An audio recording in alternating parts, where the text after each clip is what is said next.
Lady in blue, what do you do? The world after. Lady in blue, where's the money? The lady in blue, world after. Where's the money?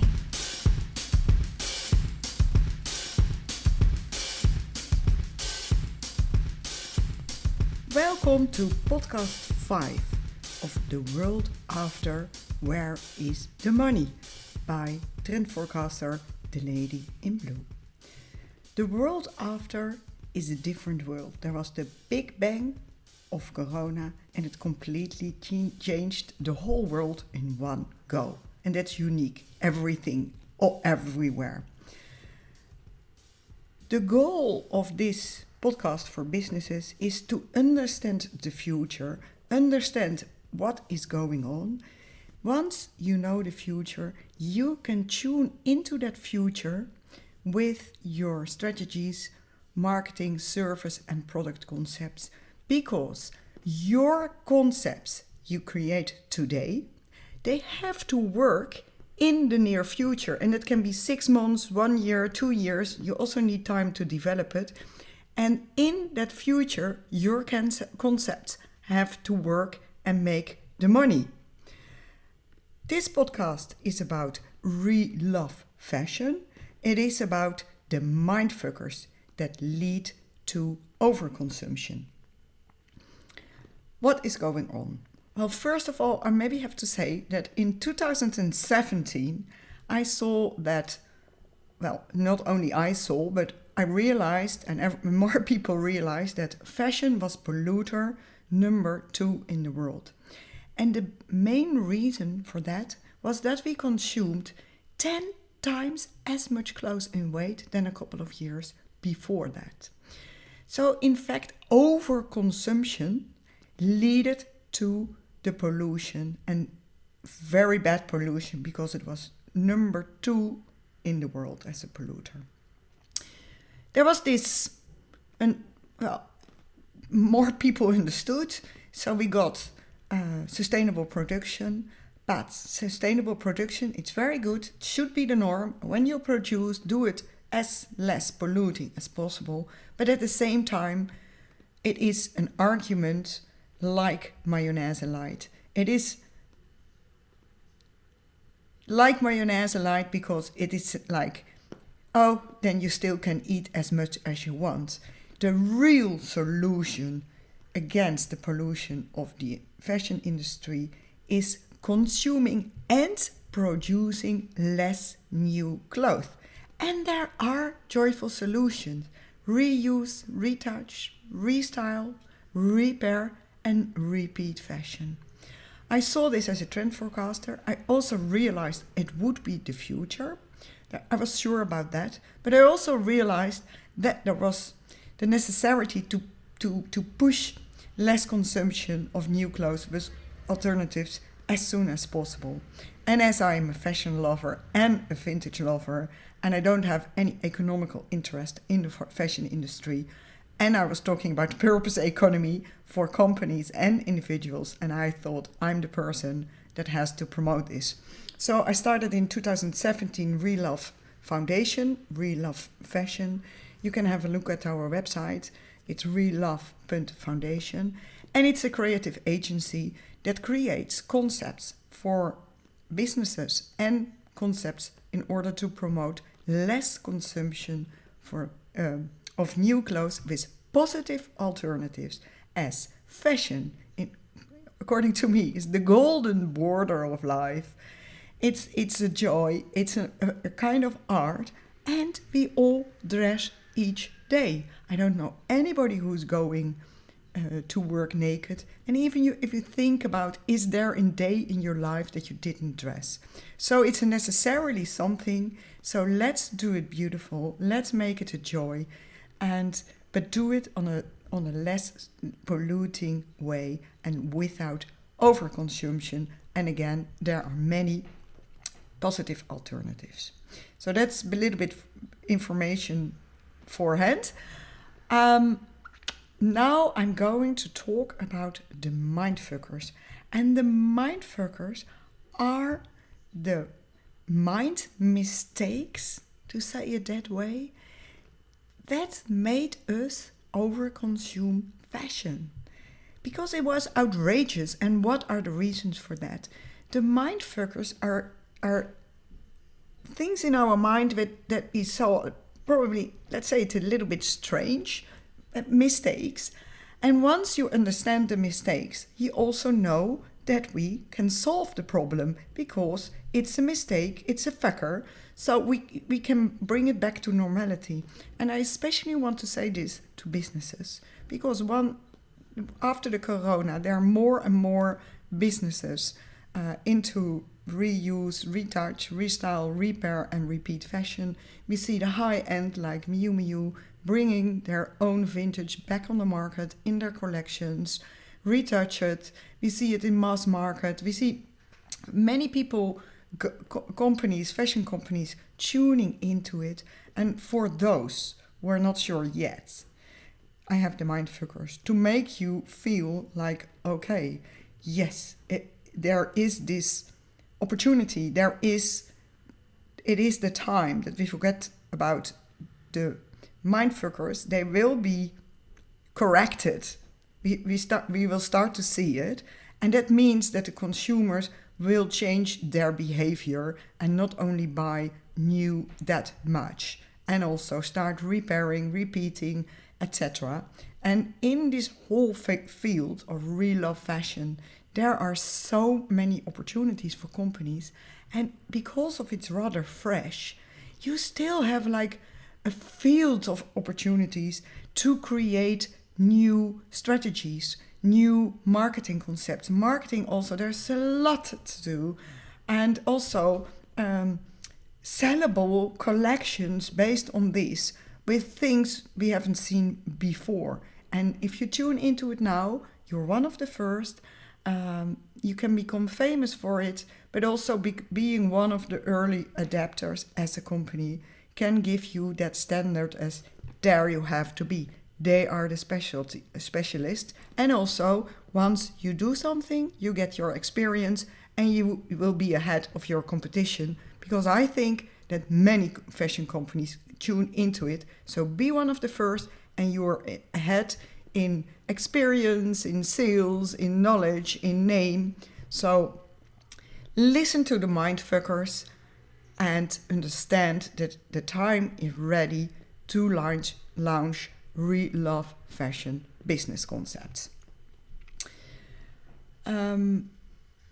On the side, I'm, as I said, trend forecaster, or that's my main job. Real Love Foundation is something extra, and the Real Love Fashion came out of my mind as a trend forecaster. And on the site, theladyinblue.com, you can find more about the trend forecasting in general. Theladyinblue.com without an E on the end.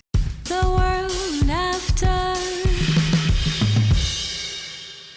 All right, the mindfuckers. The biggest mindfucker is that we were living as if we were in an economy of scarcity, in a world of scarcity, although we were living in excesses, in high conjuncture excesses especially. What happened? In our recent history, and I'm not talking about the whole world, but let's say the Western world, there was a high economy. There was too much of everything. There were excesses, high economy, as I said.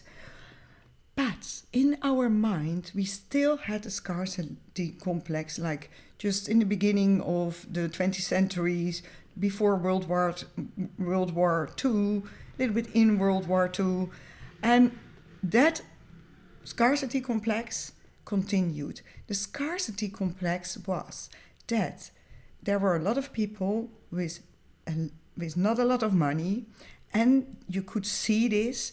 They were identified with broken clothes, with repaired clothes, and with repeated clothes. So people who were every day wearing the same, and as well wearing repaired fashion. It meant you were poor, and that was not the situation you wanted to be in, and it was especially not the identity you wanted to express. And this was included in our DNA. But we didn't realize that we were not living in scarcity anymore, but in a time of excesses. So what happened, for example, a businessman or a businesswoman doing really well, going to the office in a beautiful outfit, and that beautiful outfit had like a little hole by this mosquito. I don't know the moth. It's in Dutch. I don't know. They eat your fashion. When that happened, you were throwing it away because you couldn't go to the office with a jacket with a little hole, even not if you repaired it. Imagine people saw it was repaired. But that is amazing, because it is a mindfucker, because we were afraid to show that we were poor. We didn't want to have that identity. But everybody around in our situation knew that that was not the case. So it is something we were afraid to communicate, although nobody would ever thought about that. So our behavior was scarcity, although we lived in excesses. And if we start to realize that, it opens the opportunity for repeating fashion, for repairing fashion. And the next step even is that once we all know that overconsumption makes fashion polluter number 2, that it will become respected, because that is the DNA of now. It is respected that you take care of the environment. And you can compare it with, like, a couple of years ago, especially before Corona, going on holiday. Of course you did that for yourself, with an airplane to a nice place and flying. And also it gave an identity. It was a positive identity of wealth, of doing well, so that was positive. Now, the identity of taking a holiday by plane is changing, and sometimes embarrassing, because it is polluting very much. So that is also another way of looking at it. And the identity of an action changes, and it's the same with fashion. While the identity of a hole on your reverse of your jacket we thought was poorness, but everybody knew you were not poor anymore in recent years. And now, once you know that, the hole and a repaired hole will get the identity that you take care of the environment. And this is a movement that is happening now. So we move away from the scarcity complex, the mindfucker, and it goes over to respect of the repeat and the repaired, also the retouched. And that is an opening, and that shows that the consumer is going into that direction. So once you understand what's happening, you are safe to do these things. So mindfucker 1, scarcity complex, is going to fade away. But a lot of people don't realize it, but this is the movement that goes into the future. Lucky enough. The second mindfucker is money dressing. And that is related to the scarcity, but not really, slightly, because it's of all times that we like to use our identity, expressing our identity with fashion, and that can be visual and beauty, art, however you name it, but also there is the identity of expressing money dressing. And this in the recent years was there a lot. I take as an example a Gucci bag. And now I have to say, out of respect for the high-end labels, there are many high-end bags and also clothes that, yes, have this art, this quality, this super design, innovation, and it's worth the money. But there is also included in those labels the standard, let's say the standard Gucci bag with the patterns and the colors, that are not there anymore for the beauty. Especially also, for example, the Louis Vuitton, these kind of bags that have all the copies as well. They are there only to express the money. And that's why there are the fakes as well. And they're there to express money, that you can afford it. And it's not with one bag, but you have to show that you have more. And this was a mindfucker because it didn't happen only in the high end. Well, the high end influenced the lower ends, so down the social levels, to say it a little bit banal, but just I'm explaining the way it is, the naked truth. And we saw that the mass market companies like H&M and Zara, for example, they were copying all the high-end labels in order to give the people the opportunity to do as if they have that style and that money especially as well. So they want to express the wealth connected to the high end.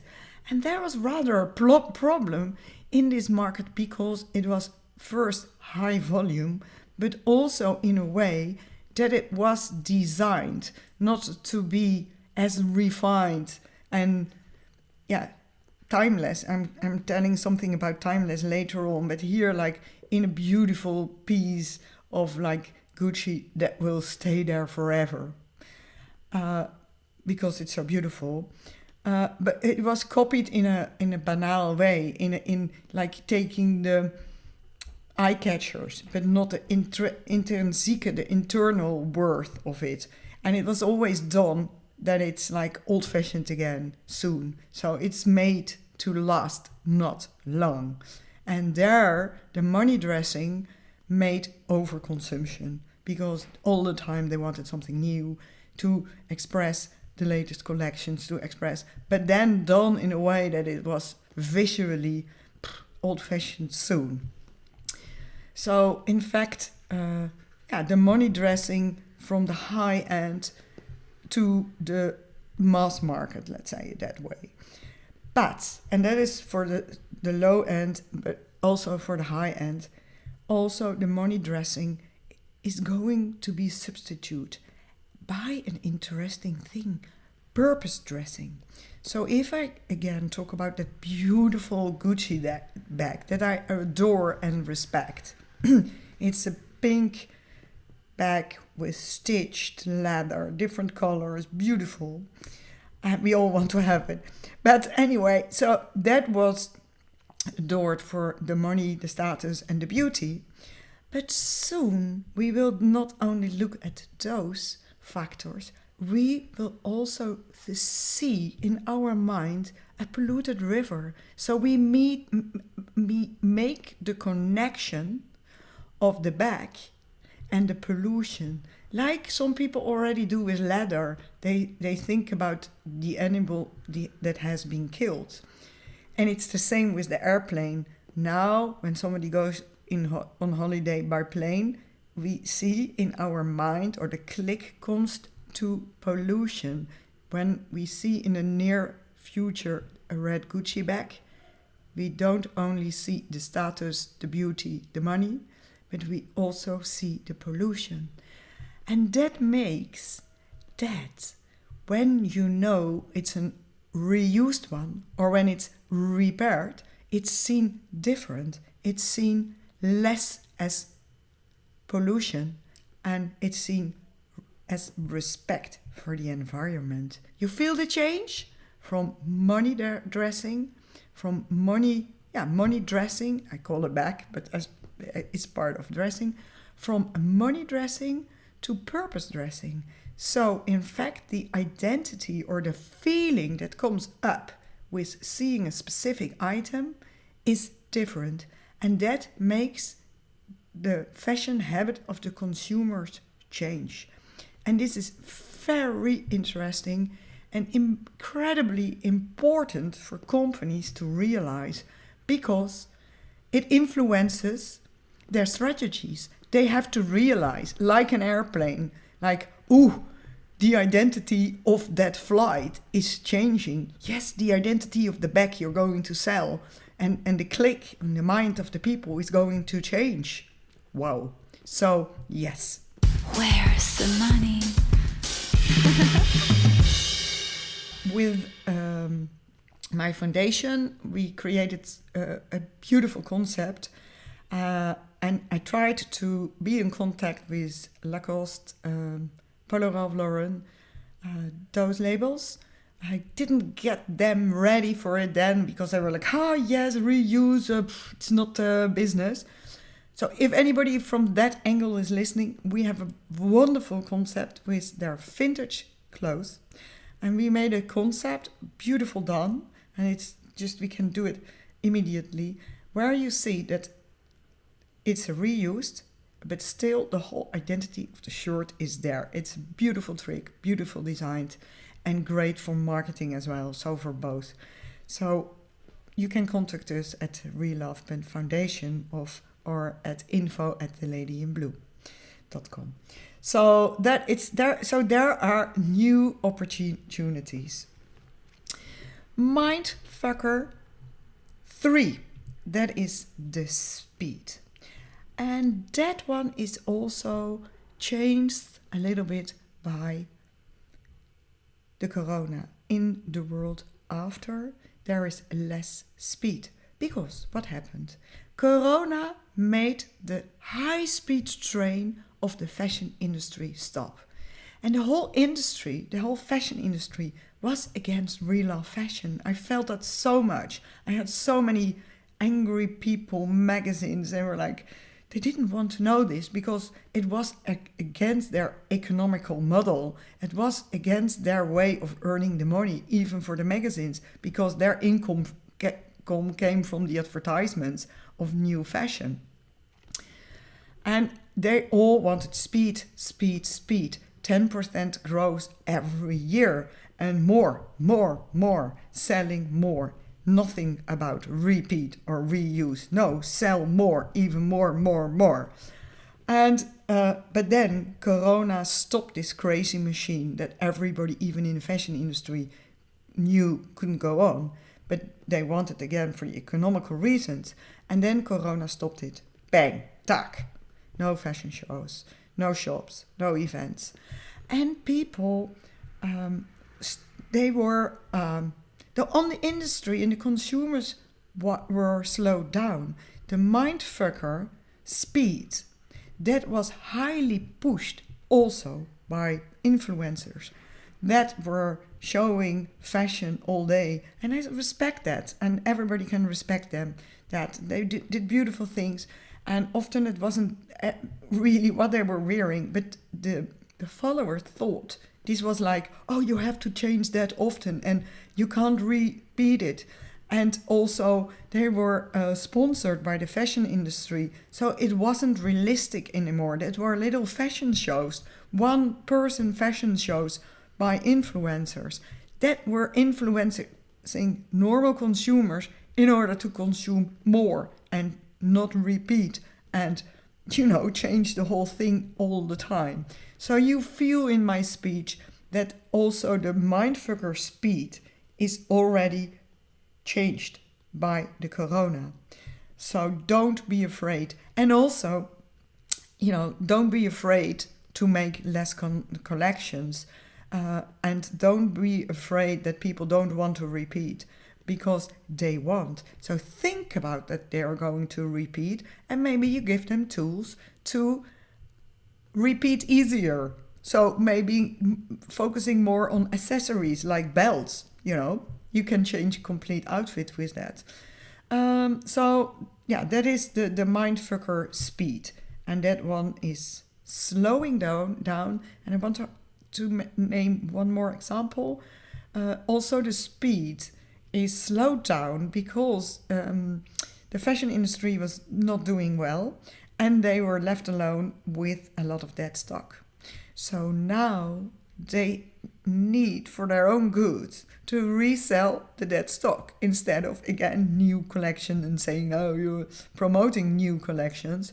So they already have their own interest in repeating or not presenting something actually new this season. No.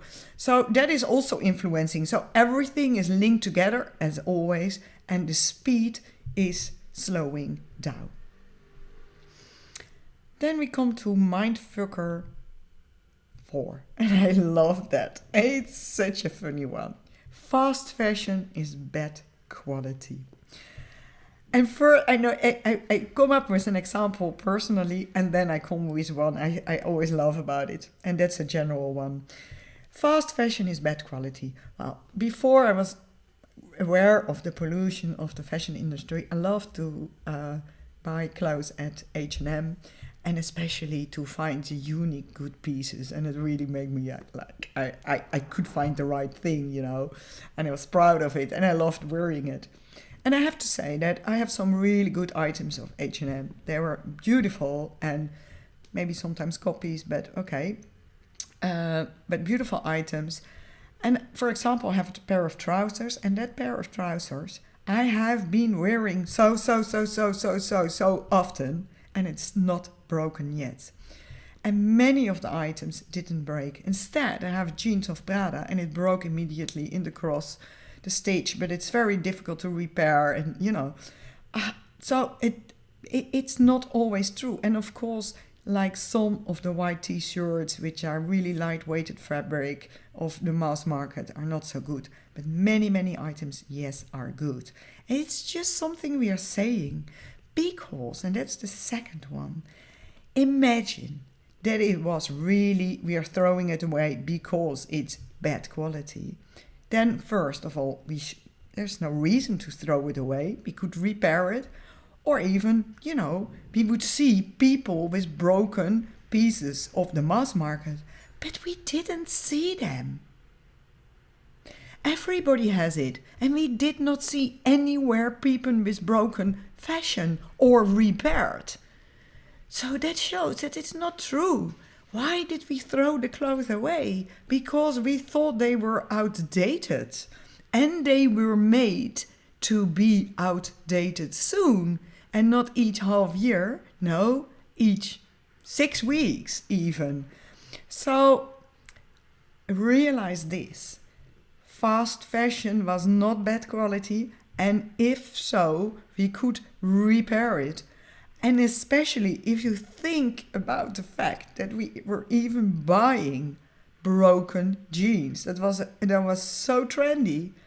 So even if it would break, we could still wear it, because we can also do it with a jeans we buy broken with holes. Nah. So also this one, it's not true.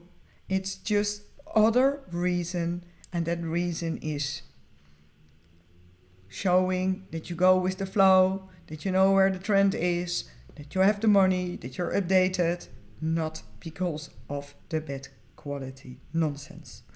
And once you realize that, I come back to that later, you see more, that it can change.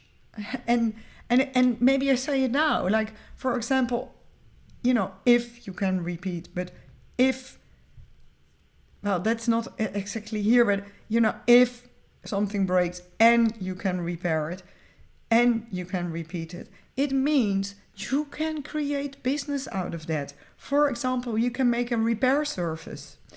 And it's a contrary, because I just said that it's not bad quality, but even, you know, if there is broken fashion, we can repair it, and that will become trendy. You will see in high-end shops, you will see like a tailor that retouches it or repairs it, obviously, with even a signature, or in a trendy bar, and you can bring your fashion there. It's an attraction for the bar, and the bar is, and and the tailor, the repairer is trendy and loves the good bar. You know, these kind of combinations, or in a fashion shop.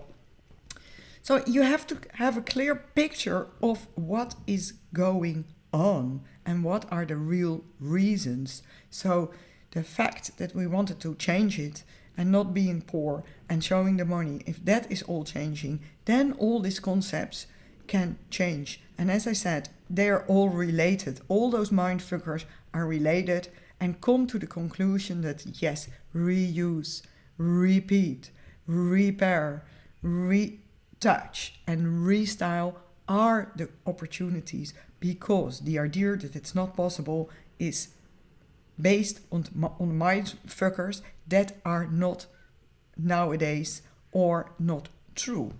So that is the message, and it takes away your anxiety as a company to tune into this field. And the field is beautiful because there are so many opportunities in it. Another mindfucker is reuse is difficult. And people always said to me, yeah, reuse, you have to be very stylish, vintage, you can do it. And now it's not only you, because a lot of people are doing it, but they still say you have to be fashionable. It's not true. And I used to live on the Herengracht, in the gracht between the 9 streets in Holland, right in the center of Amsterdam.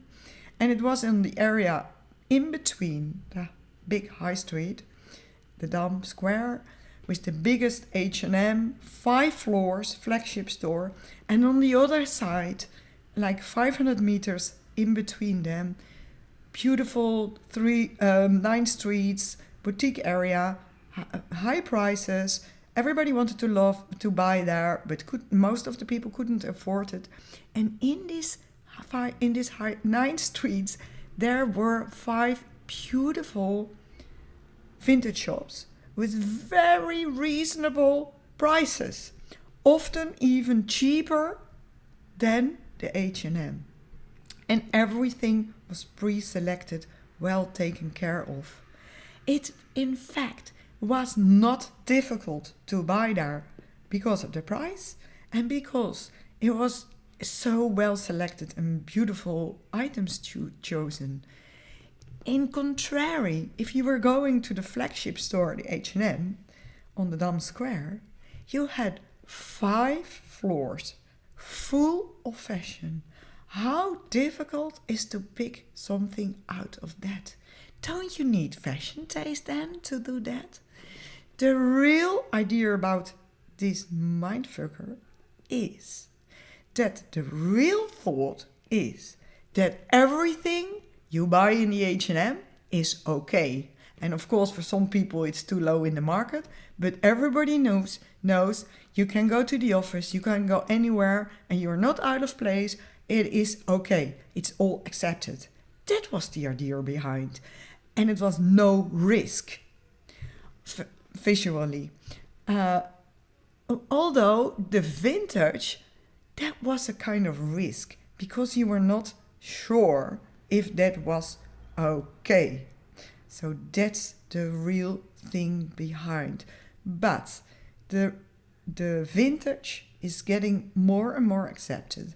There are more and more different styles with each kind of shop, their own style, which gives security to the people that, you know, that signature of that vintage shop is okay for me and my crowd, so my identity.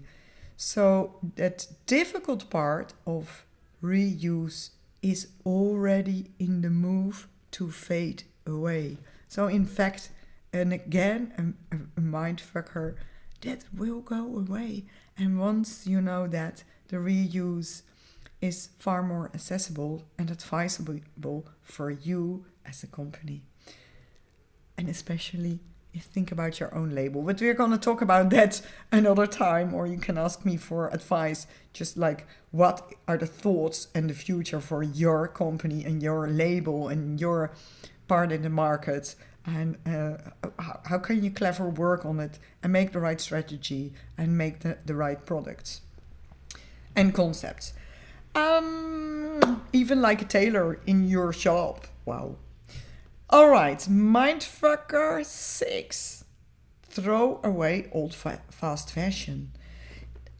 This idea, everybody started to know that the way fast fashion was working was not good for people working in that industry, especially in the production, and also for the environment.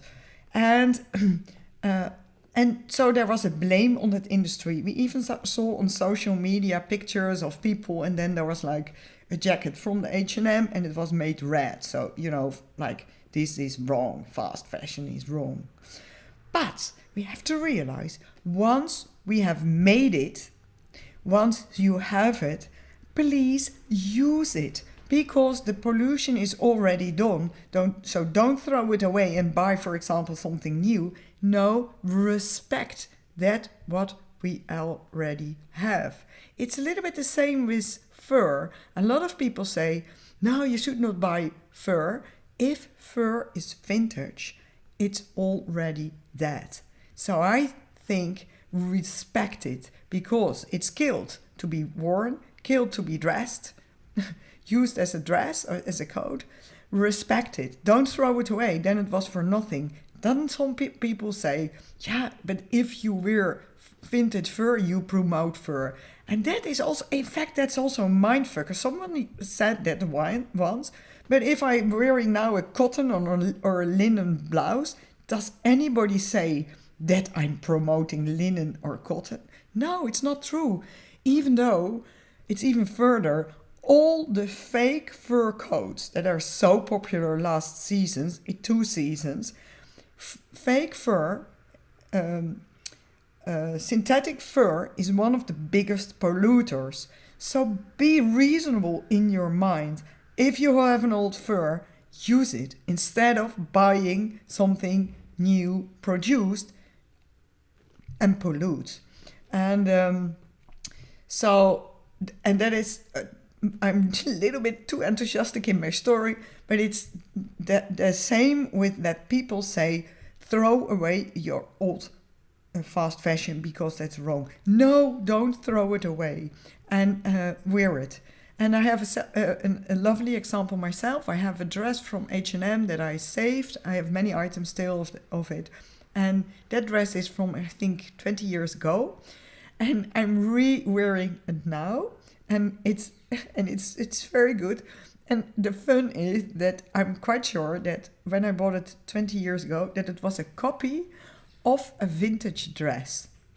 And now I use it again as my own vintage from H&M. And here is also the opportunity to sell or buy more vintage mass market. H&M is working on it. We subscribe to one of their projects, competition, with a wonderful concept for reuse H&M on a very nice way. We didn't win for twice, even though I met the people doing it. And now they are doing it. But we have still some beautiful things in store for that concept that they are not doing yet, even a name and a logo. And so if someone is listening, please contact us, because we really can help you develop this in the right way. So also, don't throw away your old fast fashion because of that's wrong. No, once it's there, reuse it. And also sell it, even if you're a good vintage, or you can even, if you're high end, why not taking mass market fashion, vintage, and restyle it retouch it with your identity of high end, for example. That's ridiculous. That's in a positive way. And that's what I'm trying to express. There are so many wonderful opportunities, because it's a whole fresh way of thinking and doing. And once you're one of those companies that are early adapters, you will be known for it. And also the whole industry is going to do that. The earlier you are, the more experience you have got, and you're a step ahead of your competition. So go into it. So be aware of the mindfuckers. And take away your anxiety and just go for it, because the consumer and the society is changing and will go into that direction. It's also necessarily for the pollution, against the pollution. And then Mindfuckers 7 is throw away old no, sorry, I say the wrong one. Mindfuckers 7 is the basics. And still a lot of companies are promoting that people have to buy the basics. And they give you the illusion that basics are not trendy, so they last longer. And it's such a mindfucker, because first of all, we all have we all have the basics. We have the black dress, we have the jeans, we have the white t-shirt, most of the people have a camel coat. So it's not true you have to buy them, because you already have them, a classical jumper, etc. So why buy them? You have them already. So that's one. Secondly, also basics change. And we can see it in a very nice way of the, I wouldn't call them basics, but a kind of classicals, like the polo shirts of Lacoste and Tommy Hilfiger. They changed during the time. There was 30 years ago, they were all oversized. Now they are more tight fit. I think that even the numbers of button change, the size of the collar change. How you say the color? The polo, the top changes. So it really changes the patterns, the color. So even the classical items, the standard items, they change. But also the classical jumper and the white t-shirt. Once it's loose fit, then it's wide fit. But also the blend and the thickness and, the whole touch. So even they change. And then also the illusion is there always that if you have a unique piece, that it won't last long because it's too obvious and you can't wear it often. Well, first, we are in a time of repeat. So even unique pieces you can wear often. By the way, a white t-shirt, that look is also repeating. But also what you especially see in the vintage market and even with antiques, the unique pieces are those who we still adore, we're looking for. If you iterate or may choose something of your mother's closet, will you take that basic? Probably you will take the unique piece, that beautiful dress of that time, the unique jacket, those unique pieces, and they last long. They keep with us because we respect them. They're icons. They become worth a lot of money. So it is not true that basics last long and unique pieces not. So that is a mindfucker, and that mindfucker is often there for the middle range, let's say it that way, to keep on buying the easy designs stuff that is not changing a lot.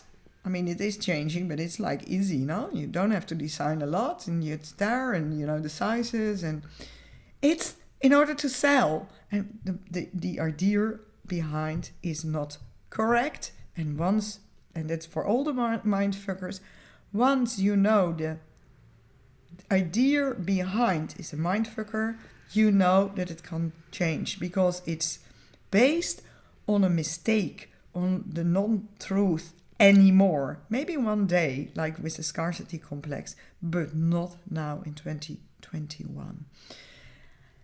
And that opens the future for reuse, retouch, restyle, repair, and repeat fashion. And there are the business concepts, because that is the future, and so that's the world after. And there are the concepts that can generate the money, because they will go and function. Lady in blue, what do you do? So open your creative mind, your business mind, your strategy mind, your everything, and see what is your label like, what's your identity, what do you want to keep from your identity, what can you change, what can you add, and where can you go to flourish in the near fashion industry, in the near future of fashion. Thank you ever so much. We can, of course, help you. I can help you with that as well, to reflect well on it, to see it. And again, for more information, go to theladyinblue.com without the E on the end, or relove.foundation. Thank you ever so much for listening to podcast 5, The Mindfuckers, and see you again in 2 weeks. Lady in blue, what do you do?